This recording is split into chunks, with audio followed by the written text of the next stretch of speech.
Ang bata da? Ha? Ano da ang ginakuot? Ha?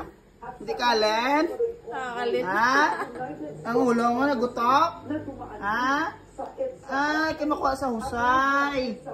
Nan, kayo manghusay siya. Oh. Masaya na buk mo? Ah.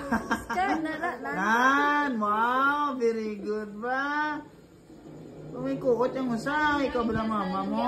Kaninang umaga ay kinailangan magpatingin sa hospital traffic enforcer. Pero hindi naman malughan yung kanyang mga Poker ka pang usay. Ay, grabe. Very good daw. Kapang husay yung bata. Ah, Dripa, usaya. sa ulo pa, sa babaw pa. Saya na. Nan, wow, very good. illegal na dumaan sa busway sa Manortigas Station Viernes ng umaga. Nanay, Sinubukan itong harangin ng isang babaeng traffic enforcer, pero binangga saya. Usaya buk nanay, usaya. Diretso pa siya sa bike lane at bumangga pa sa isa namang siklista.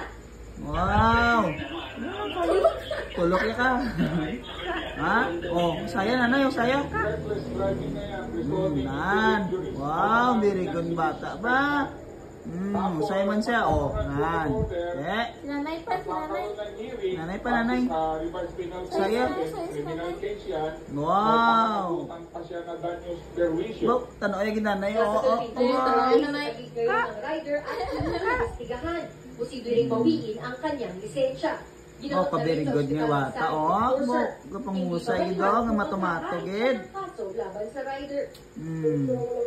Usaya nanay, usaya. Nagkainitan naman ang mga tauhan ng SAIC at Mana naman sa? nang dumaan din sa EDSA busway ang convoy ng US Embassy at harangin. Lagpas alas 8 naman, Biyernes ng umaga. Grabe nga, usaya ba? Pinita ng driver. Do, laba-laba, ilang buhok pa. Ibahada ng mandato sa lahat ng empleyado Sa ibok mo, na Mayo. sumunod sa mga batas ng Pilipinas. Sino to, si ate? Trapiko. Dito ng Enero, mahigit 8 buwan na ang nahuli ng SAIC na mga illegal na dumadaan sa exclusive bus lane. Sabi mo lang ate, maglaba buhok ko. Bantay ka lang. Para mapanatiling mabilis ang Malaba biyahe. man ang buhok ko, mapungos-pungos man ko. Adi ba dito? Nalala ng kuren.